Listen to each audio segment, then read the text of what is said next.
Let me talk to you for a moment, not the version of you that smiles for people, not the version that keeps going out of habit.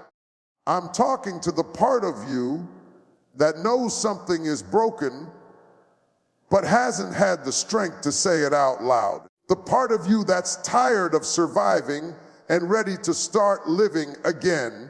If you've been feeling empty, frustrated, delayed, or worn down by life, this message didn't find you by accident. You are standing at a moment of decision right now, not tomorrow, not next year, now. Some of you have been trying to move forward with pieces of yourselves missing. You kept showing up, but you stopped believing. You kept working, but you lost the fire. You kept praying, but you quietly wondered if anything was still being built on the inside of you. Let me tell you something. What fell apart was not the end. It was exposure. It was revelation. It was life showing you what could no longer stay the same. You don't rebuild because you failed. You rebuild because you're still here. This is not a message about fixing the surface. This is about rebuilding the foundation, because when the foundation is weak, no matter how good it looks on the outside, it will eventually collapse. And some of you know exactly what I'm talking about. You've been holding it together with duct tape faith and borrowed strength, hoping nobody notices the cracks. But tonight, I didn't come to judge your cracks. I came to remind you that broken things can be rebuilt stronger than before. You don't need permission to start over. You don't need approval to rise again. You don't need to wait until everything feels right. The rebuilding begins the moment you decide that your pain will no longer be your prison. What you went through didn't disqualify you, it prepared you. What tried to break you revealed what needs to be rebuilt. And right here, right now, I want you to hear this clearly. The best version of you is not behind you. It's waiting for you to rebuild yourself now. Before anything can be rebuilt, it must first be recognized. You cannot heal what you refuse to name, and you cannot rebuild what you keep denying.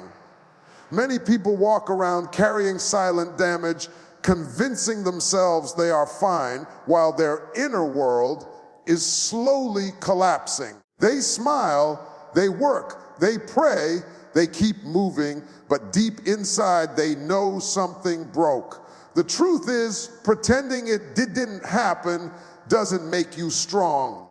It just makes the damage deeper.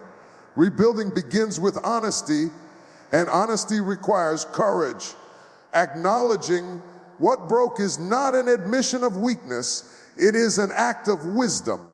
It takes strength to look at your life and say, this part of me was wounded, this dream was shattered, this trust was damaged, this version of me cannot continue the way it is. Too often we confuse denial with faith, thinking that if we ignore the pain, it will disappear. But pain doesn't disappear when ignored, it waits. It settles into your thinking, your relationships, your confidence, and eventually it shows up in ways you never expected. Facing it is the first step toward freedom. Some of you learned to survive by suppressing emotions. You were taught to stay strong, to keep quiet, to move on quickly. But survival mode is not the same as healing. What you suppressed didn't die, it just went underground. It became frustration, exhaustion, anger, fear, or numbness. When you finally stop and listen to yourself, you realize that the breakdown you tried to avoid is already happening internally. Acknowledging what broke gives you clarity, and clarity gives you direction. This step requires you to stop blaming yourself for the collapse and start understanding it. Some things broke because you trusted the wrong people. Some things broke because you were carrying more than you were designed to carry. Some things broke because you outgrew old environments, and growth always creates tension before transition. Not everything that fell apart did so because you were wrong. Sometimes things break because they are no longer aligned with who you are becoming. When you acknowledge what broke, you also stop wasting energy trying to hold together something that is already gone. You stop repairing cracks that require reconstruction. You stop asking why it ended and start asking what it taught you. This shift changes everything. Instead of seeing yourself as damaged goods, you begin to see yourself as someone in process, someone under construction, someone being reshaped for something greater. The moment you admit what broke is the moment you take your power back. You are no longer reacting to life. You are responding with intention. You are no longer hiding from the truth. You are using it as a tool. Rebuilding does not start with pretending you're okay. It starts with standing in the truth and saying, this is where it collapsed, and this is where I will begin again. Rebuilding yourself requires a difficult but necessary decision, releasing the versions of you that no longer belong in your future. Many people try to rebuild while dragging their past identities with them, wondering why progress feels heavy and slow. You cannot step into something new while holding tightly to what has already expired. Growth demands separation, and separation often feels like loss before it feels like freedom. There are versions of you that were created for survival, not destiny. Versions that learned to settle because hope was risky. Versions that stayed quiet because speaking up once cost you too much. Versions that adapted to pain, disappointment, or rejection just to make it through another day. Those versions did their job. They protected you when you needed protection, but they were never meant to lead you into your next season. Honoring them does not mean carrying them forward. Letting go is painful because it challenges your identity. When you've been a certain way for so long, even dysfunction can feel familiar and safe. You may say you want change, but part of you is afraid of who you'll be without the habits, the thinking patterns, and the emotional walls you built years ago. The truth is, what once kept you safe may now be keeping you stuck. Rebuilding means having the courage to admit that who you were is not who you must remain. Some of you are still living by labels that no longer fit. You're calling yourself broken, unlucky, overlooked, or behind, even though life has already been preparing you for more. You are still responding to new opportunities with old fears, still interpreting fresh moments through past disappointments. As long as you keep seeing yourself through the lens of yesterday, you will struggle to build tomorrow. Letting go of old versions is about updating your self-image to match your current capacity and future calling. This process also requires forgiveness, forgiving yourself for what you didn't know then, forgiving others who shaped you in painful ways.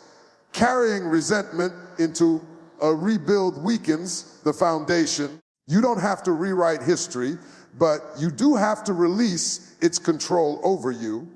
When you stop rehearsing old wounds, you create space for new strength to form. Letting go does not mean erasing your story. It means choosing not to live inside the chapters that are already finished.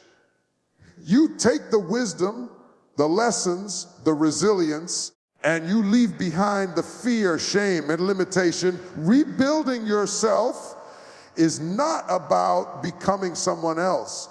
It's about becoming more of who you were always meant to be, without the weight of versions that have already served their purpose.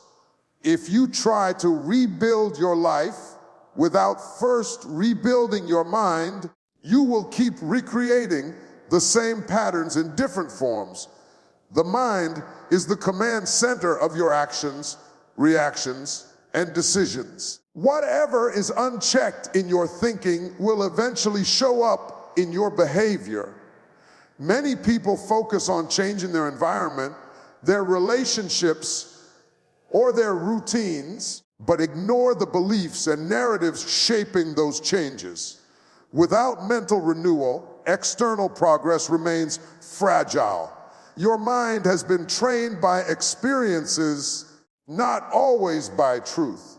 Repeated disappointment can teach you to expect failure.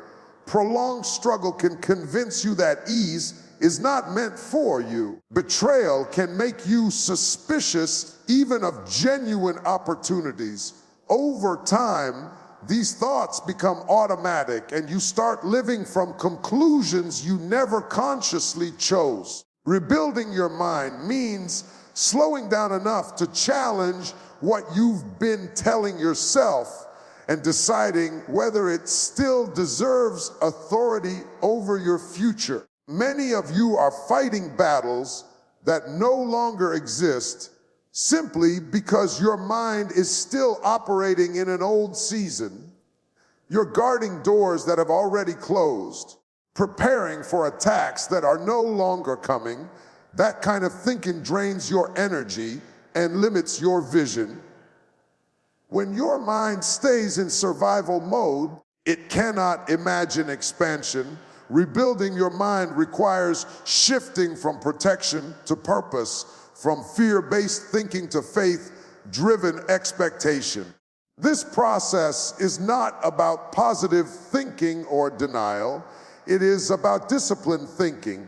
It is about learning to interrupt destructive thoughts instead of entertaining them. It is about choosing truth over familiarity.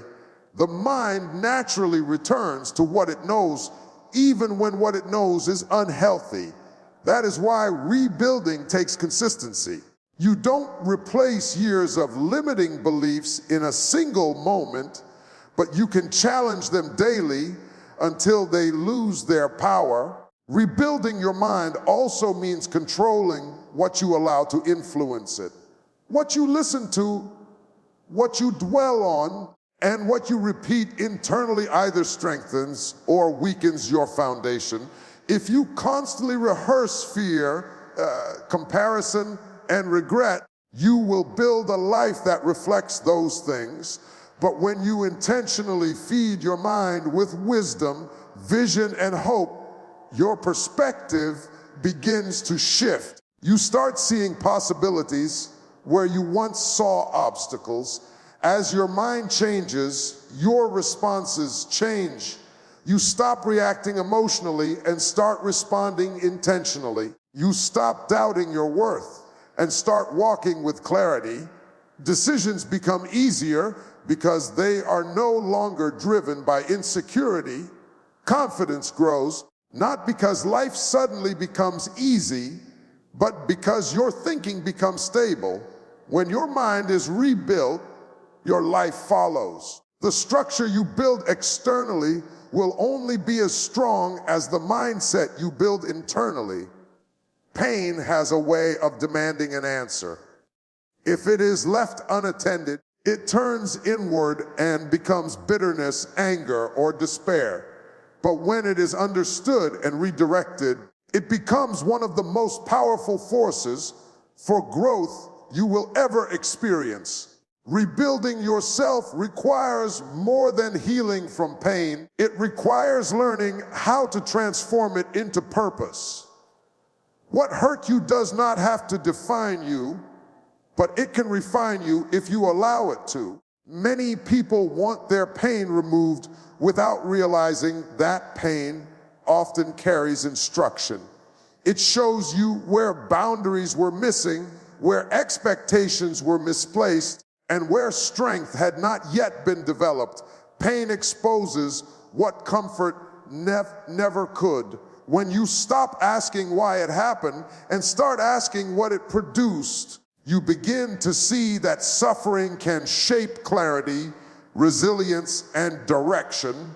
Purpose is often born in the places you wish you never had to go. Turning pain into purpose requires discipline because pain naturally pulls you toward reaction. It wants to make you impulsive, defensive, or withdrawn. Discipline teaches you to pause, reflect, and respond with intention. Instead of letting pain control your decisions, you learn to let it inform them. You stop allowing hurt to choose your future and start using it to sharpen your focus. This kind of discipline doesn't happen by accident. It is practiced daily through conscious choices. Some of you became strong in ways you never planned. You learned endurance because quitting wasn't an option. You developed empathy because you knew what it felt like to be unseen. You gained wisdom because mistakes demanded reflection. These qualities did not come from comfort, they came from pressure. When you recognize that, you stop seeing your pain as wasted time and start seeing it as training. What you survived equipped you with tools meant to serve a greater purpose. Purpose gives pain direction. Without purpose, pain feels random and cruel. With purpose, it becomes meaningful and productive. This does not mean everything that happened was good, but it means something good can come from it. When you align your growth with discipline, you prevent pain from repeating itself in cycles. You set boundaries. You change patterns. You make different choices. That is how pain loses its power. As you rebuild, your pain becomes a point of reference, not a point of residence. You remember it without reliving it. You learn from it without being ruled by it. Discipline keeps you moving forward even when emotions fluctuate. Purpose keeps you grounded when motivation fades. Together, they turn your hardest experiences into a foundation for strength, impact, and clarity. What once tried to break you can now become the very thing that builds you. Rebuilding yourself is not a one-time event driven by emotion. It is a daily commitment shaped by consistency. Many people wait for a surge of motivation before they change, but motivation is unreliable. It rises and falls with mood, energy, and circumstances. Commitment, on the other hand, shows up even when you don't feel inspired. Real rebuilding happens in the quiet. Repeated choices you make when no one is watching and nothing feels exciting yet. Temporary motivation can spark a beginning, but it cannot sustain a transformation. You may feel powerful after a message, a breakthrough moment, or a decision to start over. But if that feeling is not followed by daily action, it fades. Rebuilding requires rhythm. Small disciplines practiced consistently reshape your identity over time. What you do every day eventually becomes who you are. That is why consistency matters more than intensity. Some of you are discouraged because you're measuring progress by dramatic results instead of steady growth. You don't see immediate change, so you assume nothing is happening, but rebuilding is subtle before it is visible. Foundations are laid underground before anything rises above the surface. Each time you choose better thoughts, healthier habits, or wiser responses, you are placing another brick in the structure of your future. Even when it feels slow, it is still working. Daily rebuilding also means showing yourself grace without lowering your standards. You will have days when you fall back into old patterns or feel like you've lost momentum. That doesn't mean the rebuild failed. It means you're human. Commitment is not proven by perfection, but by persistence. Each time you return to the work, you strengthen your discipline. Each time you choose not to quit, you reinforce your direction. This process requires patience with yourself. You didn't become who you are overnight, and you won't become who you're becoming overnight either. But every day you choose growth over comfort, you shift your trajectory. You stop waiting for life to change and start changing how you live. Over time, those daily choices compound into confidence, stability, and clarity.